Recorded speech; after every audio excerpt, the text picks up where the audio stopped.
Hi, everyone. Welcome to the CALI Culture Podcast, episode 26, featuring returning guest Jason Espinosa, who is the CEO of Hotel Quinto in the coffee axis of Colombia. Jason is Colombian American with family that still lives in Colombia. Jason and I are going to talk about a number of topics today, including the current exchange rate. We're going to talk about the presidential inauguration that occurred in Colombia on Friday, August the 7th. We're going to discuss his Hotel Quinto and his motivation for wanting to invest in Colombia. And last but not least, we're going to talk about his future goal to relocate to Colombia on a permanent basis and live a nice, quality, soft life. Ladies and gentlemen, you don't want to miss this episode. You want to listen to it in its entirety. So without further ado, episode 26, listen, learn, and enjoy. Hello, everyone. Welcome to the CALI Culture Podcast. I'm your host, Jeremy Preston. It is so good to have you today. This is the only show, ladies and gentlemen, on air that displays the wonderful culture of Cali, Colombia. On this show, we talk about everything about Cali. So we have a great show for you today. We have a returning guest. For those of you that follow the show on a regular basis, he was on episode 9. He is a young entrepreneur, Colombian American that lives in the Northeast in the USA, but actually owns and operates a hotel in the coffee axis of Colombia. Young entrepreneur, very bright, very ambitious. And we're going to talk to him today, not only about his ambition to want to operate a hotel in Colombia, but also his goal to be ultimately an expat and live in Colombia. So without further ado, let's bring in our guest, Mr. Jason Espinosa. Jason, welcome Hi, back to the show.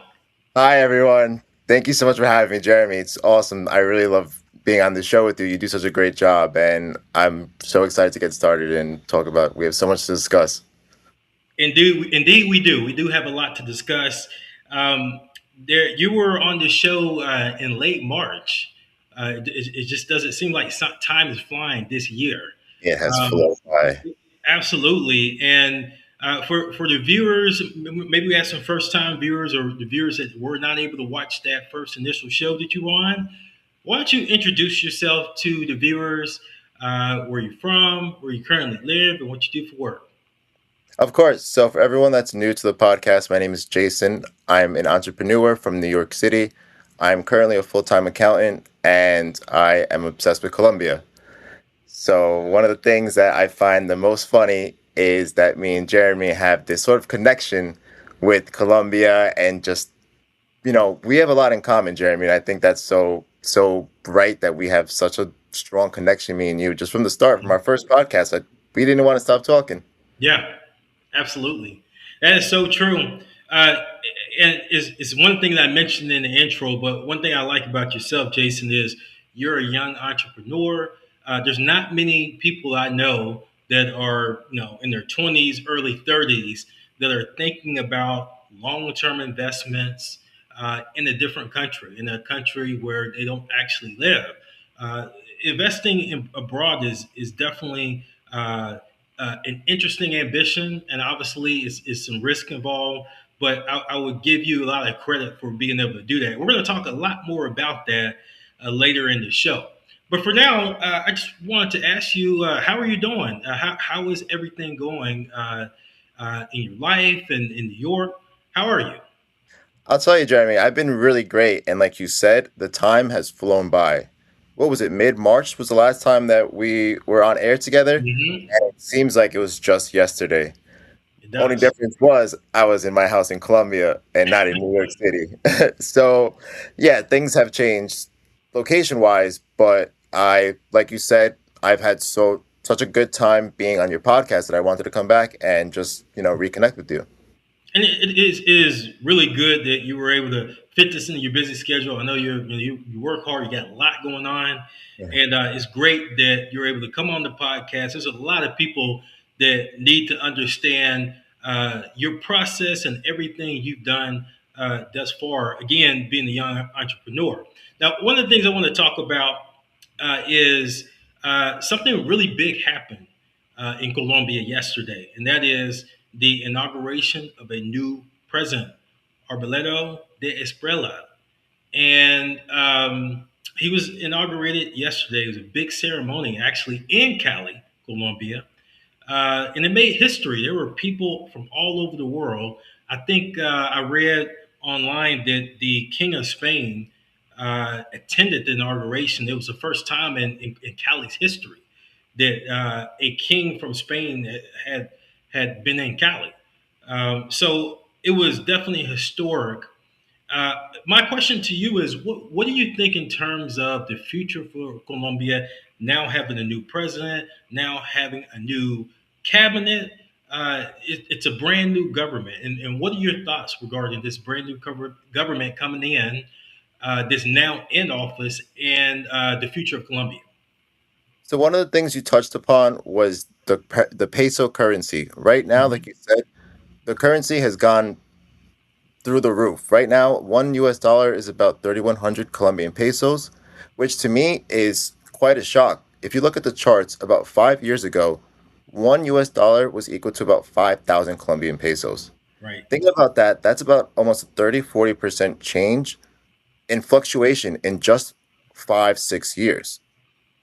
So, like you said before, this new president coming in, this could have really good effects on certain parts of the economy in Colombia, like the Hmm. tourism business. Me and you discussed earlier about my hotel and me being in the hospitality and tourism business in Colombia.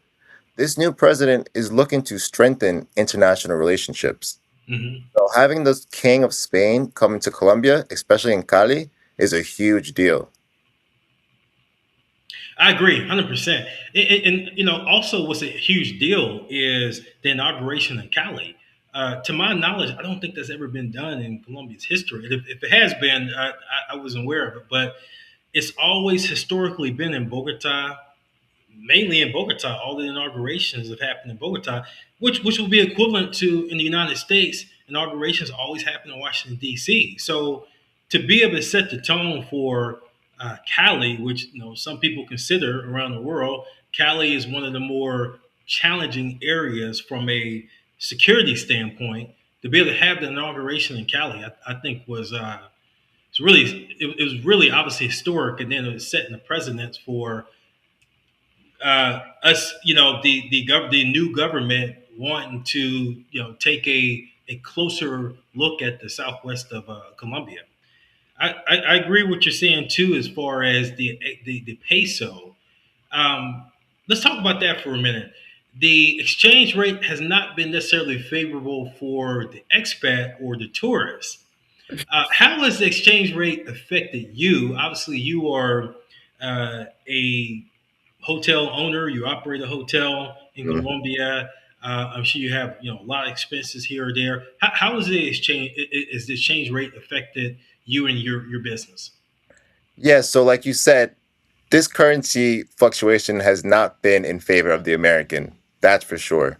So when you would go to spend $100, you were getting about 500,000 Colombian pesos. Now Hmm. you're only getting about 300,000, which is a huge, huge difference.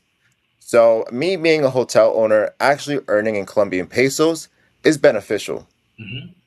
But when you look at it from the other standpoint of someone looking to invest now, buying their own property and land, it could be a little difficult.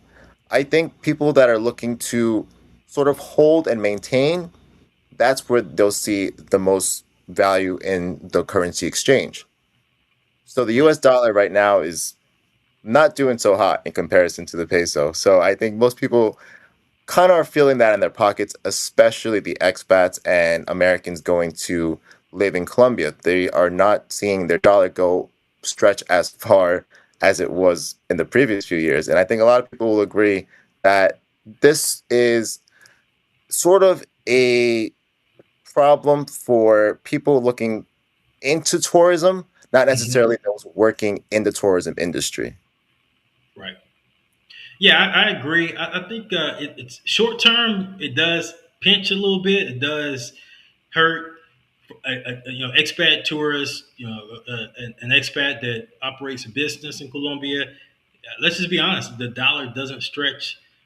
You're not getting the most for your dollar right now with the current exchange rate. I tell you, I just invested in a another apartment in Cali, and there's going to be some remodeling and repairs that I'm gonna have to do. And I'm definitely, when I get to Cali, actually tomorrow night, is definitely, I have a list of things that I have to do, and I'm sort of wondering the price and the cost. So there is definitely a short term impact to, again, people like ourselves, but I think long term, if the administration could, the new administration could come in and make Colombia more secure and improve the infrastructure, long term, I think the impacts will be a lot less.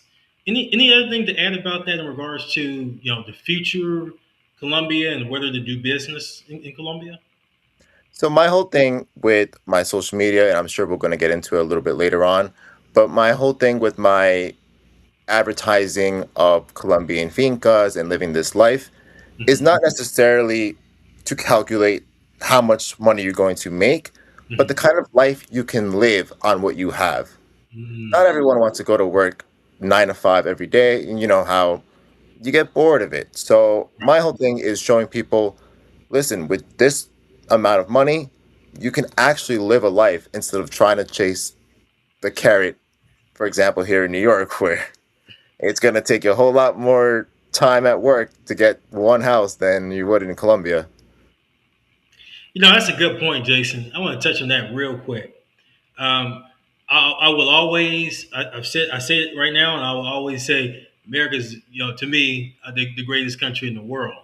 But I also say that it doesn't mean it's the most financially beneficial from a cost of living standpoint. And just to take New York for example, New York, let's be honest, Jason, is very expensive right now, especially with inflation still being a problem. I think the earnings numbers came out this week, and inflation is still a problem. It's still like 4.2%, so it's not going away. And also the cost of living in general. Yeah, rent going up. Rent is more. Utilities are more. Obviously, groceries are more. So can you help the viewers emphasize when you go to Colombia, like to what extent is it a lot cheaper than say like living in New York from a utility standpoint, from a drivability standpoint? To what extent, in your opinion, is it cheaper to live in say Armenia, Colombia, than New York? So in one of the videos I uploaded maybe a few months ago, I discussed how $1,500 a month can basically pay all your bills in Colombia. But you think Mm, about it in terms of renting. With that 1,500, you can rent a beautiful, beautiful place in Colombia, whether it's an apartment or even a house. You could rent a whole house for that price. But in hmm. New York, that won't even get you a one-bedroom apartment. So that kind of plays into the factor of expats and people that are looking to move abroad. You know, why are you living in New York paying $3,000 rent when you can go pay half that and still make the same amount of money? Right. Yeah, absolutely. And that's the comfort life that you're talking about. Essentially, is to be able to you know have a fraction of your money, especially if obviously if you're making U.S. dollars and say you're a digital nomad, that you can make a fraction of that money and still live a really really good life in Colombia. So for those of you that are listening right now, that we've sparked your curiosity, we definitely want you to follow Jason Cashflow Finca. In a minute, we're gonna pull up your social media page, Jason, because I want them to follow you to get all this good information in Mhm. regards to how you can live, how you can take your U.S. dollars. Perhaps you're ready to retire, or you're thinking about retiring, how you can take your US dollars and live a good life abroad. The good thing about Colombia is what, 4 hours, a 4 hour flight from Miami. It's probably another what, 4 hours. So probably total flight time is what, eight hours from New York City, Jason? Oh, you can get to Colombia in 6 from New York. Wow. So I think it's so funny that you touched on that, where the location of Colombia is actually very well located geographically because it's close to the equator. So you Mm-hmm. can you can get tourists from North America, Central America, Europe, and Asia. So I think that being so relatively close does put it geographically in a perfect location for tourists from all over the world. I've met tourists in Colombia from Sweden, from Germany. They've come from all over the country, all over the world, really. And I Yeah. think Colombia is starting to see more and more uptick in foreign tourism, especially like we talked about earlier with the new presidency. Mm-hmm. Assuming things go smoothly, I think foreign tourism will increase, especially in Quindío and Cali. Exactly.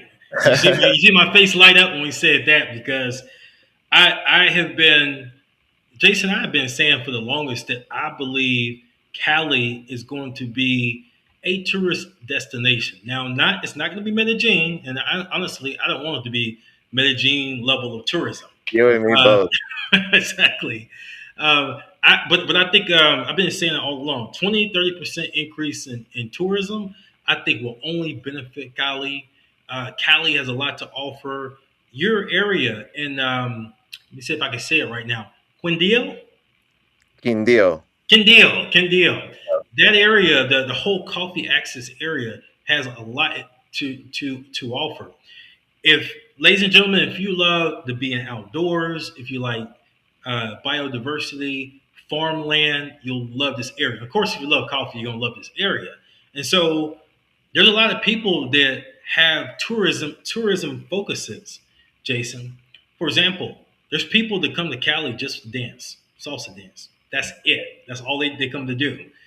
There's people that want to go to the coffee access because they literally love coffee and love being outdoors and like to see the process. And I believe the only thing that's keeping a lot of people from, or more people, should I say, from visiting Colombia is, let's be honest with you, a little bit of the safety. It's a safety aspect. Mhm. Let's touch on that real quick. And I want to talk about your hotel because we got a lot to cover there. But let's talk about the security factor of Colombia in general. There's um, there's a lot of people that want to come to Colombia, but they literally do not believe it's safe, particularly in the Valle del Cauca department. Uh, for those people that might be listening right now, what would you say to those people? So there's a saying in Colombia, it's pretty well known, which is no dar papaya, which means basically don't give low hanging fruit. Mm-hmm. Papaya is a naturally low hanging fruit, which means a lot of the fruit is large and you can just grab it off the vine or we'll grab it off the tree Mm-hmm. easily. So here's a funny story for you. I was in Cartagena maybe 5, 6 months ago with a friend of mine. Long story short, he got his phone snatched. Mm. You know how this happened? How? By giving papaya. Yeah. He had it in his pockets, walking around thinking, oh, everything's all good, just having a good time. You walk into a crowded area and people are rubbing up shoulders on you. You better check your pocket, check your wallet, check your Right. phone, everything, because they took it out of his back pocket like that. And I had Mm-hmm. warned him, told him beforehand, listen, man, we're in Colombia, not the United States. You have to have eyes around you at all times. People are Right. always watching. And I think it's so important to just kind of have that sort of, grit. You need to be aware of your surrounding. And I think Mm-hmm. that's one thing he kind of lacked. And we have this joke till to this day talking about, hey, remember when you got me set up in Colombia? Yeah. No, it's a good point. You have to have situational awareness when you're in Colombia. Really, really, let me just say, you have to have situational awareness everywhere you go. If you take a trip to Asia, the the um, the probability of something happening in some of those countries might be less, but you still have to take precautions. You still have to make sure that you're not flashing money around and having really nice, expensive designer clothes that would pique the curiosity of a criminal. There's criminals everywhere. There's people that don't want to work or involved in criminal activity. And by you being careless or not using situational awareness, you're going to entice those people to make you a target. And so Low it's hanging, very low important hanging not to do fruit. that. What's that now, Jason? You got low hanging fruit. You Low basically give hanging it fruit. away. Exactly. Exactly. So I think that's very important. Um, so yeah, so now I do want to talk about your hotel before we really get into the details, though, because I want people to understand and know, first of all, where your hotel is, what your hotel has to offer. Um, Maybe we can bring up some pictures of your hotel. I know you provide some good pictures and video. But before we do all of that, what was your motivation? You're relatively you're a young man. Uh, What was your motivation for basically just making the decision that not only do I want to one day live in Colombia, but I want to own and operate a hotel. I think I said at the very beginning of the show. I don't know. I forget your age, but I know it's between late 20s and early 30s. But I don't know too many people in that age bracket that are thinking in terms of I'm going to go and buy a hotel in Colombia or in any other different country besides America, and I'm going to own and operate it. And this is going to be something that I want to do on a larger scale later on in my life. I don't know too many people in that age that do that. So, with that being said, what was your motivation? Thanks so much, Jeremy, and I'm really glad you did your research on me. A thing or two about me. So yeah, my biggest motivation about buying the hotel was really to set up my life and my family for the future. I think having land and having a place where I can go and just live out my life, the whole topic of financial independence and financial freedom comes Hmm. into play here. Since a young age, I've always been obsessed with money and its functionalities and just being able to live the life that I wanted to live. Hmm. So, with that being said, my parents were in Colombia one day and we were already on track looking at places to buy because I've been interested for a little while now.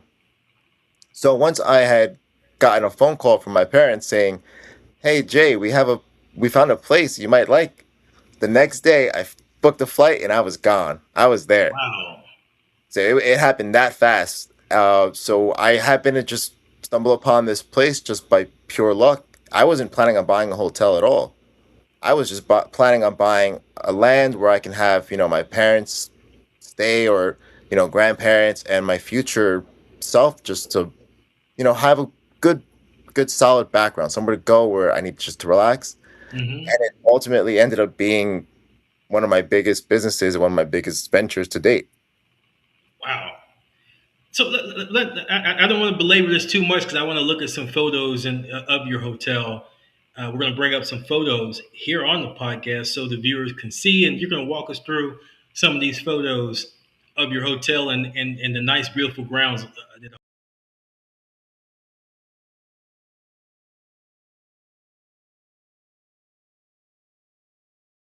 decided to, and I think we might have lost you on stage there real quick. I think I can still see you behind. There you go.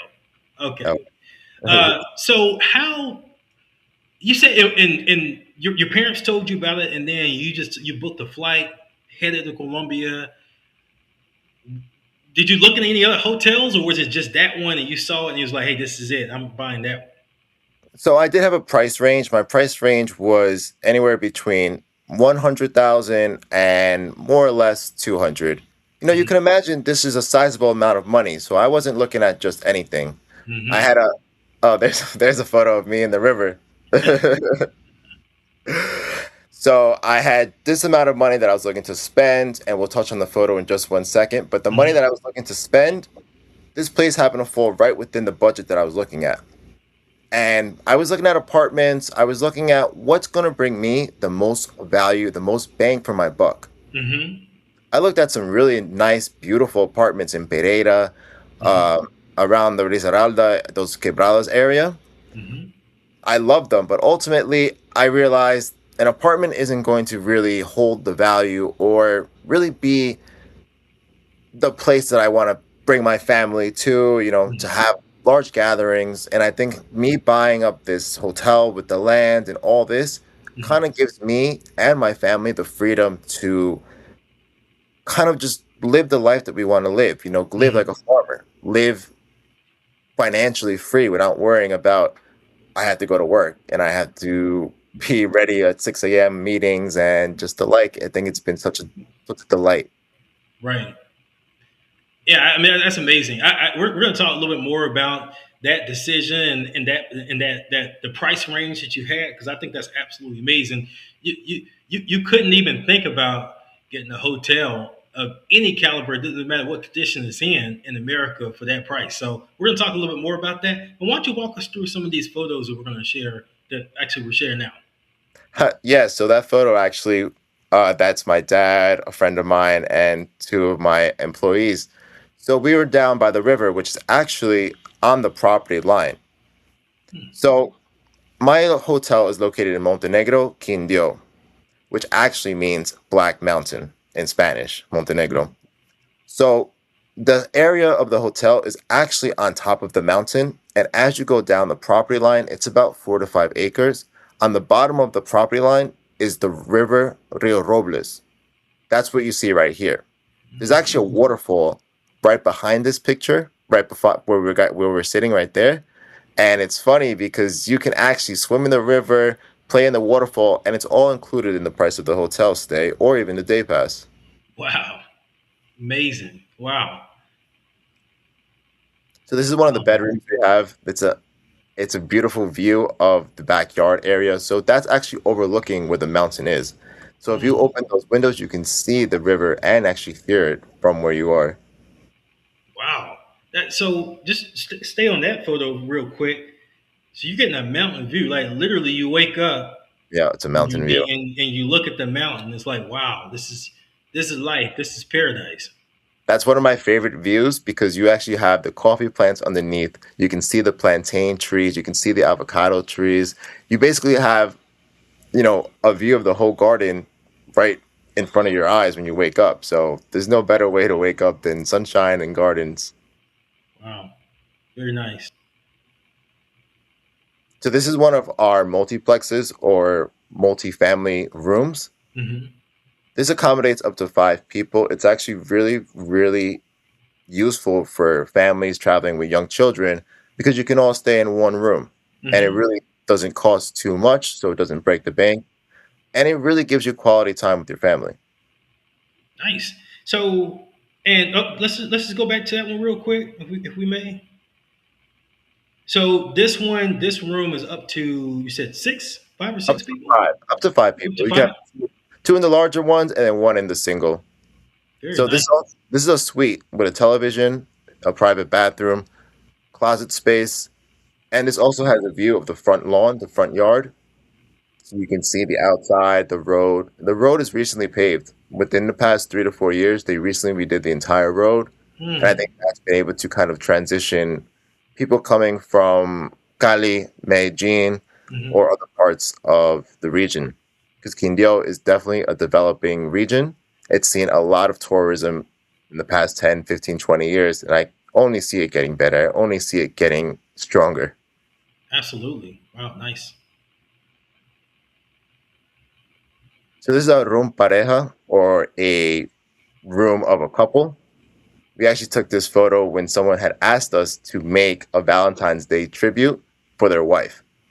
So they Nice. see we had the wine glasses, the wine bottle, the roses, the te amo balloon, and it gives you sort of like a spa retreat feeling. Hmm. Now, does this room have a view as well? Is there Yeah, any this one view? actually has a balcony. Oh, So if you see nice. on the if you see on the left hand side, you can open up those curtains, and through there you can open up the windowsills, and you can just walk right outside to the balcony. Nice, very romantic environment and scene, and so this is really perfect for Valentine's Day, which Hmm. I don't know if the viewers know, but really Valentine's Day is almost celebrated twice in Colombia. It's one time traditionally, I think it's September the 19th, I believe, Jason, Yeah, and a lot of Colombian women also would love to celebrate our American Valentine's Day, February the 14th, as well. they have Dia de Amistades, which is like Friends Day, but when you're trying to court someone, friends is. So actually, one of the coolest things about the hotel is that it's all made of guadual. Guadual is a bamboo style wood. Hmm. So if you look at the bed, if you look behind it, you can see that kind of orange hue bamboo actually grows in the property. So it grows down by the river, and that guadual grows up to 12, 15 feet. So the entire house is actually made of guadual. Wow. So if you're talking about nature and the fact that you like really authentic wood from Colombia, then here we go. So if you actually look at the bedpost, guess what that is? Is that the same wood? That's the same wood, painted. Mm. So Wow. the guadual is really utilized for strong structures like houses, bed, and furniture. We have furniture all over the property that is tailor made just from guadual. Mm. It's actually a beautiful art form of woodwork. The guadual holds really, really strong, and it takes to paint so well. Yeah, it looks like that really nice, uh, sturdy and robust maple or cypress wood. It's got that same texture. I mean, I honestly haven't. That's why I need to come up there and visit you because I've never actually seen this wood in person. But I'm just saying, just through the photo, it looks like it's really robust, sturdy wood. Yeah, absolutely. So this photo right here, as you can see, is the front side of the hotel. Mm. This is the pool. How does that look, Jeremy? That looks like I could sit there and relax and enjoy a nice cocktail and just soak it all in. Yeah, it's an absolutely beautiful place to stay, and the pool is ginormous. I can't tell you enough. I could do 2 laps and that's it. Call Wow, it quits. wow. Now, do you have like a nice view too, like right outside the pool area there? Yeah, What are we so looking at? the front is actually where the street is. So cars Mm, passing by kind of see. And a lot of the times people come looking for day passes, so they want to just stay in the pool for a few hours of mm, the day. So that's really where people come and they kind of check out and be like, hey, is there any room, any occupation? So they kind of come in and they ask for prices and stuff like that. So a lot of the people that come for day passes, they get the pool, and that's mostly what you get, just the pool for a day pass. But when you stay overnight, there's a lot more included. oh wow. So okay, let me so let's emphasize that. So you have a day pass where you can just lounge out, hang out at the pool, relax with friends or whatever, and then you have the night pass as well, where you get access to the farmland and all of that, right? Yeah, so we take a really family style approach. People that come for the day passes, we really just offer them the pool because it's really just for a few hours.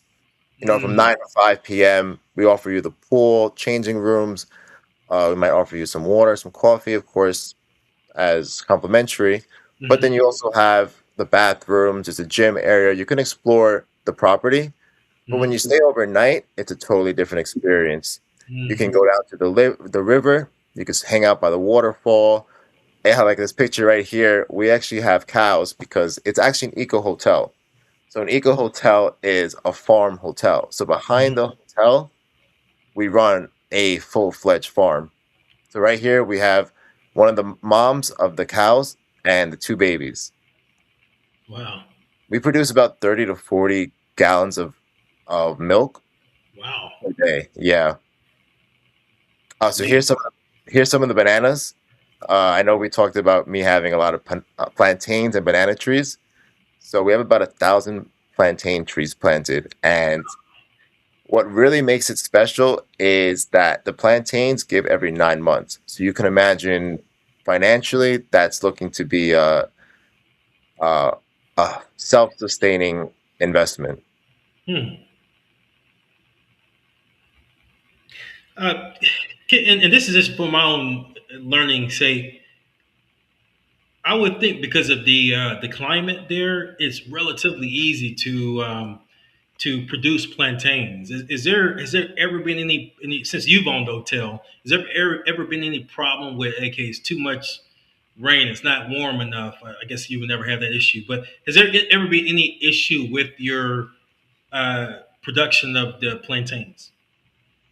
So because this is a relatively recent venture for us, we actually, when I bought the hotel, the farm part was lacking. There was maybe 50 trees, a few lemon, lime, like here we see chocolate, cacao. So when I first bought the place, there really wasn't much to begin with.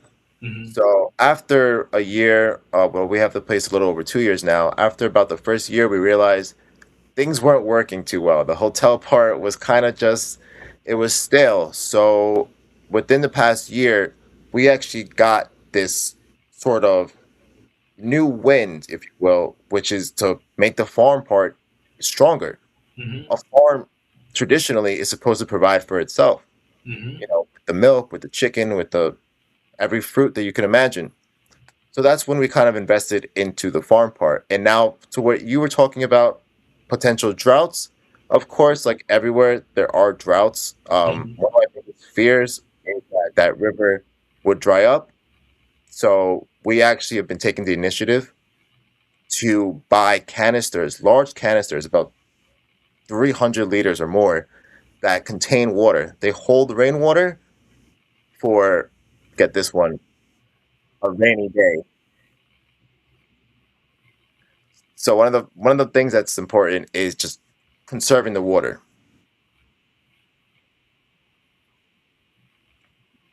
So we've been really sustaining all the water lately that we've been getting. A lot of the rainwater we kind of hold and put it into these canisters for troubling times. Got it. Got it. Well, that's very good. Um, that's amazing, ladies and gentlemen. If you go to Colombia, you need to put this on the itinerary. Um, I can't wait to get a little bit more time and come out there, Jason. That's amazing. I've always loved eco hotels and the whole eco tourism where you get to see the biodiversity. I never heard of that particular wood before, and so to be able to actually go on the property and see that, to be able to see the cows, to be able to see the plantains, you get more than your money's worth because if you just went to a regular Airbnb, say in Armenia, you're not going to see that. You're not going to be able to see all of that nature and everything that Colombia has to offer, the waterfall, all of that. So you're getting a really good deal. Uh, if somebody is listening right now, they've seen the photos and they want to make a reservation, how do they do that? So the best way to make a reservation is through hotelquinto.com. There you can find a link to a messaging board. You can reach out to us. You can call the phone number, any of our social medias, the Hotel Quinto Instagram page or Facebook. You guys can reach out to us there. You can also shoot me a message. I'm pretty easy to get in touch with, and I can relay it to the proper people to get any bookings done. So it's funny that you touched upon it before about, running a business and being kind of this entrepreneur. I Mm-hmm. never expected to get into the hotel business, but I've been taking such a liking to hospitality in general and just kind of seeing what it's like to run a business that relies on people and tourism. Mm-hmm. You have to set the table, you have to bring water, serve them coffee, be polite. And a lot of the times, that's one of the hardest things to do is just dealing with people. And I actually really grew a passion for it. I'm hoping my future contains more of this hospitality and learning these skills that I've been practicing for years now. Absolutely. We do have your Instagram on screen at Cashflowfinca. Ladies and gentlemen, uh, there is, as we mentioned earlier in the show, Colombia has a bright future. We truly believe that. We truly believe that tourism is going to be a hub, but good tourism, though. Good tourism. And this is good tourism to be able to go and see the culture, to be able to see the biodiversity. A lot of people don't know, Jason, that Colombia has is one of the most biodiverse countries in the world, not just South America, in the world. And so to be able to take a say 3 to 5 night reservation at your hotel and be able to see some of this biodiversity is amazing. Um, Correct me if I'm wrong, Jason. You said that if somebody did a 5 night reservation, um, they have access to go see the plantains, to the waterfall, to look at all of the biodiversity, whether it be the animals or the vegetation. They have access to all of that, including the hotel, right? Yeah, so basically, we give access to anyone that stays the night. They can absolutely stay for as long as they want. We do charge per person per night, but with Mhm. this also is included, like you said, the river, the waterfall, the access to the grounds. We also have a jungle gym and a gymnasium. Hmm. So it's really a bit of everything for everyone. Very Wow. family friendly. One of the things that when I tell friends and family or coworkers about, they always ask, one, is it safe? And two, can I bring my family? To both of these, I always say absolutely. Colombia is very safe, and especially, I wouldn't be telling you to go places that I don't think would be safe. And when it comes to family, absolutely, because, like we talked a little bit about earlier, Medellin is beautiful, wonderful, but there are things that I think have gone awry over the past few years. Yes. I think one of the things that I really enjoy the most about Quindío and Cali is that there's still a sense of culture. There's a Hmm. sense of tradition. And I think that's really important when you come with your family, with your friends, with your loved ones. You want to be immersed in that culture, in that tradition. You don't want to go to Medellin or any of these places and you're eating Kentucky Fried Chicken. Hmm. you know, Absolutely. I think I find that very funny when people come from other countries and they say, I want a hamburger or I want chicken fingers, something like that, when you should be eating a bandeja paisa or una arepa, something delicious, an empanada. Yeah, and to that end, we'll just talk about Medellin real briefly here. Jason, there's been a lot going on in Medellin. We know in the past 5 years that tourism has spiked. Tourism has over doubled in Medellin over a short period of time, and unfortunately, that tourism has came with problems. It's not always it's not been necessarily good tourism in Medellin. Um, we've seen a lot of drama from the passport bros, and in fact, we've seen that Medellin, the local government there, is cracking down on a lot of bad tourism. We'll just say it like that: bad tourism that's been happening in Medellin. What are your thoughts on this whole crackdown, and do you think it's going to continue?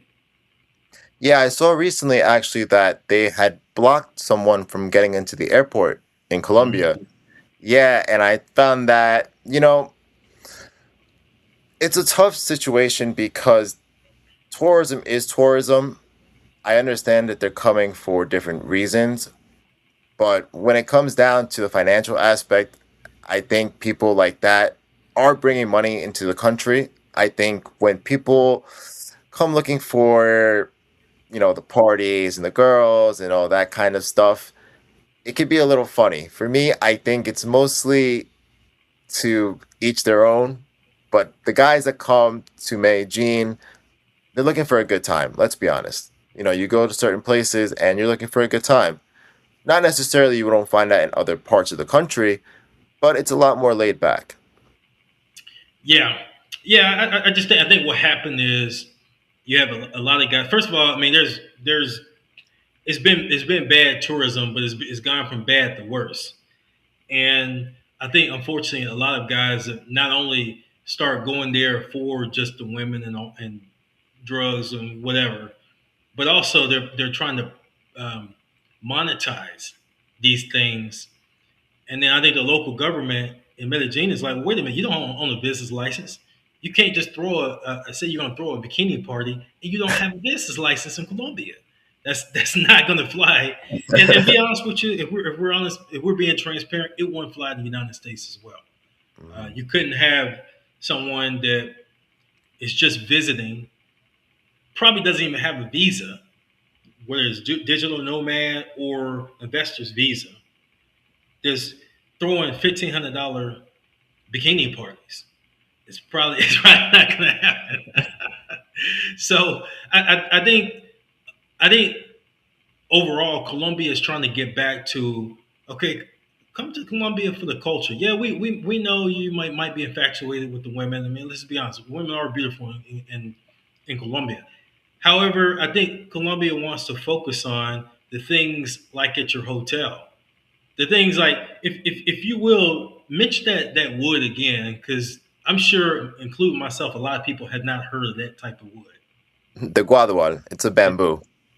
Yeah, so this bamboo type of wood, many people have never heard of it, and so unless you uh, come to Colombia with an open mind to learn and to go out and venture outside of the touristy areas, you'll never know some of this kind of stuff. So I hope, and I always emphasize good tourism that will come to Colombia, and I hope that continues. Now, I wanted to go back to the fact that you are an entrepreneur. In fact, you're an international entrepreneur, and there's not many people, again, your age that I know are doing this. To the 21-year-old that might have just graduated from college, or perhaps he or she have got out of the military and trying to figure out what the next step is. They're listening to this podcast and they're inspired. And they're thinking, hey, if he did it, if Jason could do it, then I could, you know, I can acquire a property, whether it be an apartment or a farm or a hotel, and I could do something similar. What would you say to that person? What motivational statement would you, or words would you give to that person or those people? I'd tell them to follow their passions. And I say that because it may not be Colombia. It's not for everyone. And I'll tell Mhm. you from my personal experience. It can be anywhere in the world. The Philippines, Thailand, I don't know where else these guys are going, even Australia. But I think one of the most, Vietnam, Japan, everywhere now. yeah, everywhere they're spreading. Yeah. I think the most important lesson I learned in my life, actually, and starting the Cashflow Finca page and the Hotel Quinto and the Colombia, it all kind of tied together for me once I started following my passion and less chasing the money. Mm. I think it's really important to have a strong sense of belonging and urgency and sort of put a fire under your butt. I feel like you, and this is where we're very similar. I'm older than you, but I feel like we're very similar. That we don't get complacent in life. Complacency is the worst distraction from success, in my opinion. And it's so easy to get that job, Jason, to be able to make, I don't know, whatever, 80, 100,000, 150, 200, 300,000, and just say, all right, I'm good here, and I'm gonna buy a house in the U.S. and that's it. I'm gonna live to the day I die. That's it. It's so good. And by the way, there's nothing wrong with that. But I'm just saying there's certain people that are not as complacent and they just want just a little bit more. They're always thinking like, yeah, but what else? What if I acquired a property in Colombia? What would happen? Now, can you tell about the risk? I know you brought this up earlier in the show. Can you briefly tell us about some of the risks associated with, um, whether it be the process of purchasing a property or just owning the property all out. Of course, one of the earliest things that I learned from being an international investor is it's not a get rich scheme. You're not going to wake up tomorrow and be like, I'm rich. That sure ain't happening. So I think it's really something where people that are passionate about this lifestyle, about the farm life, about, being an entrepreneur, about self-sufficiency, you can live on the property and live a pretty good life if you just do tours, you rent your place, and you're Mhm. basically your own property manager. You're your own super, you're your own boss. Now with that comes challenges, of course. Safety is one of them. Being full time in Colombia, you will start to make a community, but if people know you're American, they might try and get Yeah. one over on you. So I think that is where it could really discourage some people. The lack of sufficient jobs in the country, Mhm. I think, doesn't really help. Where if you're looking to move to Colombia and get a job, that isn't really a plan either, because it's probably harder to get a job in Colombia than it is in your hometown. Right. So I think it's funny when people come to me and say, "Well, how do I go live in Colombia and make money?" Well, stop right there. Wherever you are, probably a better place to make money than going to Colombia. But if you have a little bit of cash and you are interested in this lifestyle, you can contact me on Instagram, on TikTok, or wherever it may be, and I'll help anyone walk through the process. I help people understand this may not be for you, but I'll help you see how this can apply to you. My goal is to be an inspiration to others and show them how financial freedom and really financial literacy is so important. Yes, absolutely. And while we're on the topic of financial literacy, ladies and gentlemen, I will be in Cali on Tuesday, August the 11th. I wrote a book on financial literacy. It's based on my philosophy of EI, or economically intelligent. There's a lot of people that are just naturally economically and financially intelligent. Jason, you're one of them. That you make your money and you figure out ways to maximize your money, keep your expenses low, but maximize your money, not just for the temporary, because like you said, the get rich quick schemes really never work. They don't work, and they'll work for 0.5%, and then the other, you know, 98 or 99.5% are actually doing the work and not making any money. But the point being is, I am doing a book review because I am republishing my financial improvement and literacy book in Colombia in Spanish. But I'm doing this book review to get a lot of people familiar with the original copy based on my EI philosophy. And I'll be at the Rutina Cafe August the 11th, Tuesday at 12 p.m. If those viewers that are in Cali, I would love to see you, love to meet you. So please be there. Now, Jason, in regards to, and we're kind of getting close to our time here, so I'll make my next questions brief. Regards to financial literacy, please, can you emphasize, in particular to our younger viewers, the importance of financial literacy and not spending above your means? Because, correct me if I'm wrong, Jason, but I don't think you can live above your means and then just go out and then make a over $100,000 investment in Colombia. Yeah, that's so true that you said about being financially literate, because it sets you up for the future. It really is the building blocks to your success. Take me for example. At a young age, I was able to purchase this hotel. I wasn't out spending thousands of dollars on bottle service or Gucci or any of this, stuff that my friends were doing, Right. buying an iPhone, all the stuff that I saw them doing. I'm like, you're Yeah. spending so much money on things that are either gonna go to waste or never gonna appreciate in value. Hmm. So me being a young investor and always very prepared with finances, I started buying stocks. I started working more, investing into my future, 401, 457k. I think doing all that made me comfortable spending the money on this international investment, knowing that I didn't just piss away my youth or my money, Mhm. knowing that it's going to a good and a bright future for myself. Right. Absolutely. No, I totally agree with that. And I financially coach a lot of young people, young adults, 17, 18, 21 and up. And that's what I try to emphasize. A lot of people will love the idea of owning property in a different country, but they don't understand the upkeep as well. All of the things that you have to do. For example, this morning I have a property in Dominican Republic, and this morning the air conditioning unit went out, so I was on the phone with the my property manager trying to get that replaced.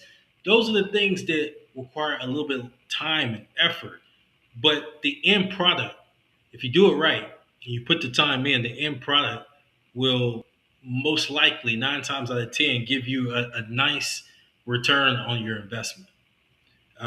Any thoughts in regards to that? Anything you want to add to that in regards to um, investments and return and the time that you have to put into an investment? I think it's beautiful that you said the time you put into an investment because you're investing into yourself.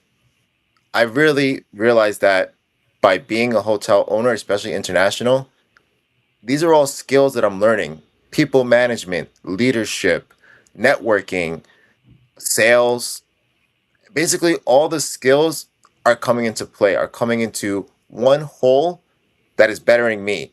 Even if Hmm. my company doesn't succeed, I'm walking away a better man today than I was yesterday. Meaning I learned from my mistakes. Great point. Great point. Jason, real quick, 10 years. Where do you see yourself in 10 years? Jeremy, it's really funny you say that. I've been toying with this question lately: where I see myself in 10 years, where I see myself in 5 years. Yeah. Really, I don't see a sort of straight, narrow path. My goal is to be financially independent, Hmm. meaning I don't have to work for a paycheck. That Hmm. paycheck and that job isn't controlling my life. Yeah. That's where the whole buying the Colombia property at an Hmm. early age really puts it into an effect where I have a plan. I have somewhere to go, so Yeah. I can leave tomorrow, but I'm not financially independent just yet. Hmm. That's kind of where I see myself within 10 years. I'd like to be at that level where I can leave my job. I can say, screw this. I'm not doing any more reports. I'm not coming in on time. I'm taking vacation and going to my house in Colombia when I want. And that's something that I want for other people, particularly the youth, Yes. early 30s, early 40s, even. Hey, you don't have to work till you're 65. Right. That kind of idea, that kind of lifestyle is, you know, past us. I think that we've gotten to a point where, like you said, I love the United States. I love my country, Hmm. but it doesn't seem to love me back quite as much. Yeah. I think that you have to be open minded. We talked about this the first time you came on the show, Jason, and the fact that is always call it a matrix, and a lot of people get stuck in the matrix with no ending, no happy ending, uh, no, they never really get what they put 40 years of working into. So if you spend 40 years of your life working, okay, that's 40 years of your life, the golden years of your life you've been working, right? Which that's biblical. We're supposed to work. However, when you reach 65 or 70, those are supposed to be the years where you're relaxing. And if you're not taking care of your body, which a lot of people in corporate America are not, chances are you might not live to be 80. So you're saying that you're going to retire at 65 and then you might have 10 good years or 5 good years. And I think what we're saying, ladies and gentlemen, is you have to come up with a plan to ensure that you live a quality life. You can have $5 million in the account at 70 and be bedridden, or you can retire at 45 or 50 and have $300,000 saved with your own property, just making income in a different country, and be totally fine and live your life the rest of your life as the young people say, live a soft life. You know, What good is that pension in retirement if you're not going to be there to enjoy it? absolutely. And I think that's if you want to know one thing that really concerns and scares me is really two things, Jason. One is to live your life that long to made a company or an entity millions of dollars, and now you're looking at yourself like, okay, haven't ate right, haven't worked out, stressed out all the time, and now I'm paying for it. The other thing that also stresses me out is there's certain people that will relocate to different countries. This is mostly digital nomads. They'll relocate premature to them making the amount of money to be, uh, as you indicated, financially independent, or financially, yes, financially independent, and then they'll struggle in another country. So one of the last things I would want to do is move from America, relocate to a different country, then struggle. So it is important. Timing is important too, as far as doing it the right way that you're doing it. You have a lot of gas in the tank as far as being able to work another, whatever the magic number for you is. Continue your savings, and then by the time you relocate to Colombia, life is going to be grand for you. Piece of cake. Piece of cake. Well, we reached our time. This has been a remarkable show. You always have great insight, and I know the viewers really appreciated the things that you've been able to enlighten them on and inform them. For the next minute, I want to give you a little bit of time to give any final words or final words of inspiration before we close the end the show. Yeah, well, first of all, thank you so much for having me, Jeremy and Jason. You guys have been awesome since we've hit it off from day one. I think it's been such a nice friendship we've had, and it's been a great time just being on air and getting to speak with you more. Like I said, I think following your passions and seeing where you want to be. I never thought I would be a social media influencer or a hotel owner or any of these things. I really never thought that was me. Yeah, I didn't think I had the act for it. I didn't think I was confident enough.